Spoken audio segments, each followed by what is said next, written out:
What's up? What's up? What's up? Hi, it's me again, LaShawn Bridges. Thank you for watching my YouTube channel. As each week, I discuss with you guys politics and the uprunning Democratic presidential candidates for the year 2020. All right, we're getting on with the second night of the debates. Was last night of the Democratic presidential candidates debates, and we had former Vice President Joe Biden, California Senator Kamala Harris, Colorado Senator Michael Bennet, New York Senator Kirsten Gillibrand, former HUD Secretary Julian Castro, New Jersey Senator Cory Booker, and of course my presidential candidate of choice, Andrew Yang. Okay, and we had Hawaiian Representative Tulsi Gabbard, Washington Governor Jay Inslee, and New York Mayor Bill de Blasio. Okay, those were the candidates for last night. And during the debate, Vice President Joe Biden was questioned about his new criminal reform justice plan, as seen as an inadequate solution to what is raising in our country. Joe Biden tries to justify his plan, stating that it's similar to Cory Booker's plan. Biden then states how we need to change the way we look at prisons, and he thinks that instead of someone convicted of a drug crime going to jail, they should instead get rehabilitated and go to a rehab center. I agree. I do agree that with Joe Biden and what he's saying. I feel that too many people are being locked up as if that's going to help them, and it's not really doing anything for them. He also said that instead they should get educated in prison, having all the accesses to things such as paper, pen, and pencils like that, or anything that they may need while they're in prison, to help build an education for themselves and to help better themselves as citizens once they leave the prison and become better citizens. Cory Booker interrupts and debates against Joe Biden, stating that every bill, both minor and major crime bill, has had Joe Biden's name on it, and those are not his words, Cory says. These are Joe Biden's words himself. He also points out that the House was set on fire, and he claimed that responsibilities for those laws, and he feels that Biden can't just come out, with a plan to put out that fire. Okay, that's a good pointer for Cory to say. Cory also points out that he felt they have to have more action on criminal justice reform, and I agree, Cory. Too many people are getting locked up, and I agree that they're on drugs and no one's solving these issues, and locking them up in prison or in jail is not going to solve any issues of their drug problem. So I love it when Cory admits also that he had a criminal police department, that had massive problems that need to be addressed as well. And he did admit to that. He didn't try to hide that in any kind of way. He did agree that he felt that there was some issues with the police department that he was, with his responsibilities to be over. When Joe Biden tried to point out Cory Booker's problem of the police department, of course, in his city about stop and frisking many people, Cory then explains to Biden that he does believe that the police department had issues, of course, and that I want you to listen to that conversation when I put this video on, okay, about them talking about exactly that. Okay, please listen.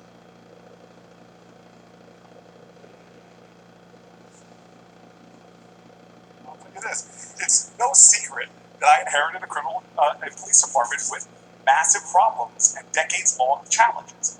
But the head of the ACLU has already said, the head of the New Jersey ACLU, that I put forth national standard setting accountability. Mr. Vice President, I didn't interrupt you. Please show me that respect, sir.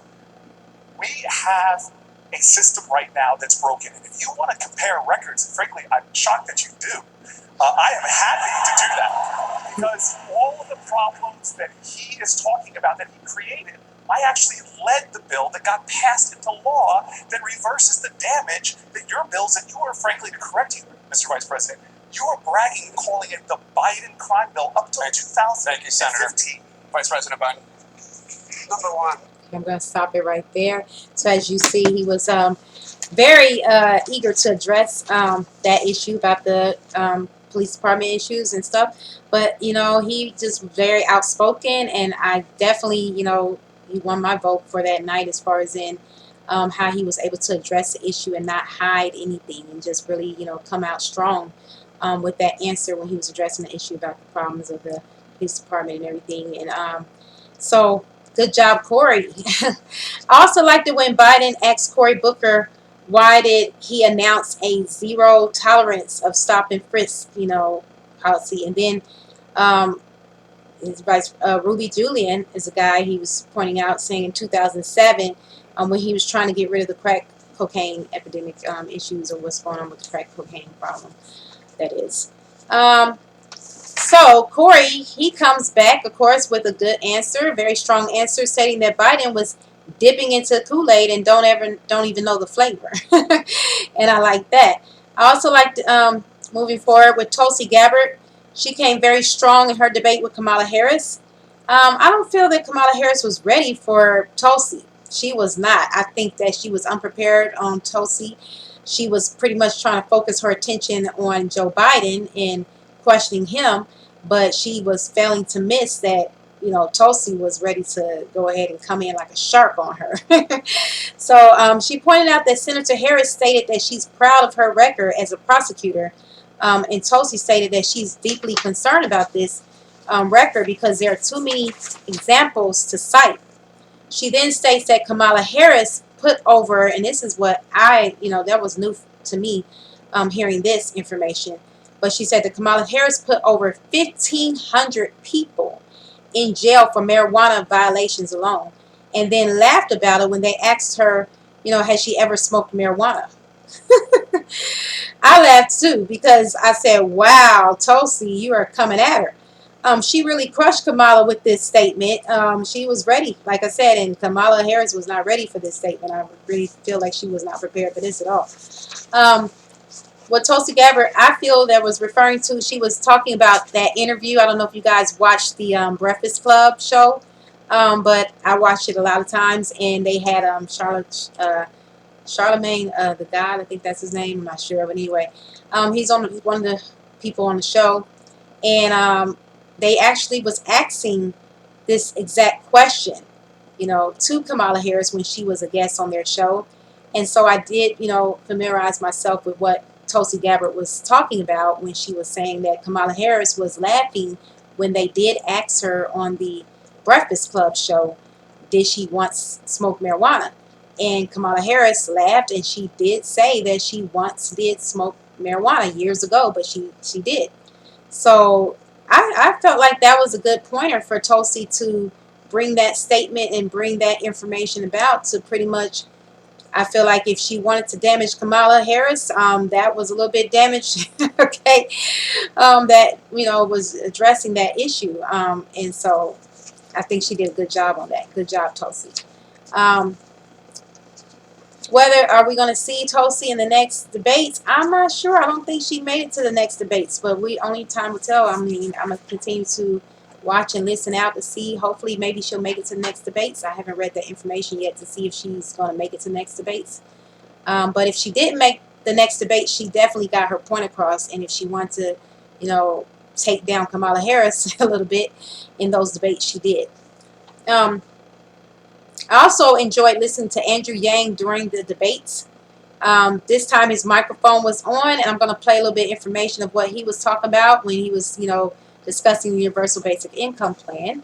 So I'm going to play that a little bit to you guys. And I was like so impressed because I was glad that he was able to finally be able to be heard on the debates. I was like, good job, Andrew Yang. So I'm going to play a little bit of what he said during the debates. To do it and how we pay for it. Why do we need to do it? We already automated away millions of manufacturing jobs, and chances are your job could be next. If you don't believe me, just ask an auto worker here in Detroit. How do we pay for it? Raise your hand in the crowd if you've seen stores closing where you live.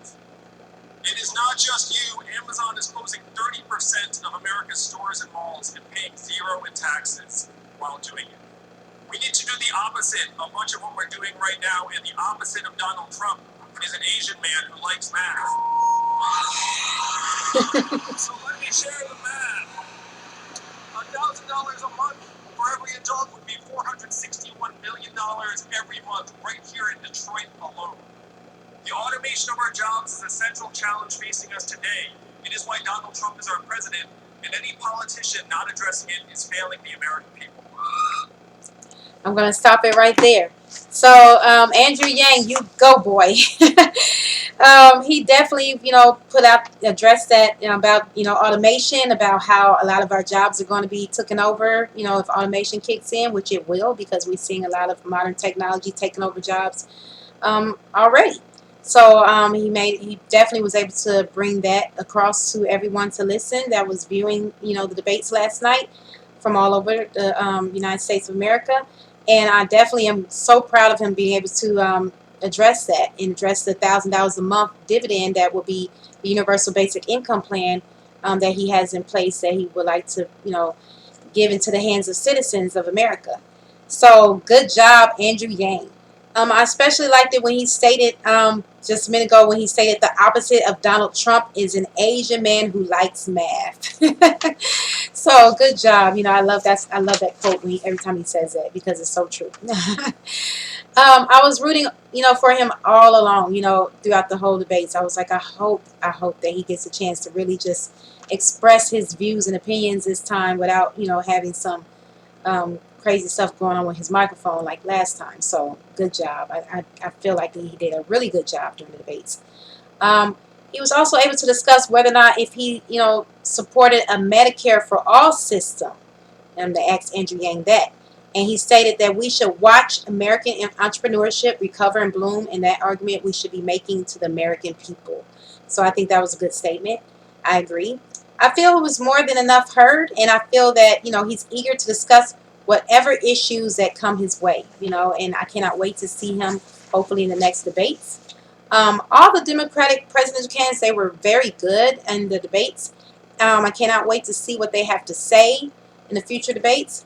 I will definitely do another video on the other candidates, a part 2 of the second round of the debates, and address a couple of the other candidates and what they said and what I liked and what I didn't like and what they said during the debates. So please continue to watch me in the second video as I discuss some of the other candidates and whether or not who is actually going to be moving forward to the third round of debates and who's not moving forward. I will also discuss in my next video.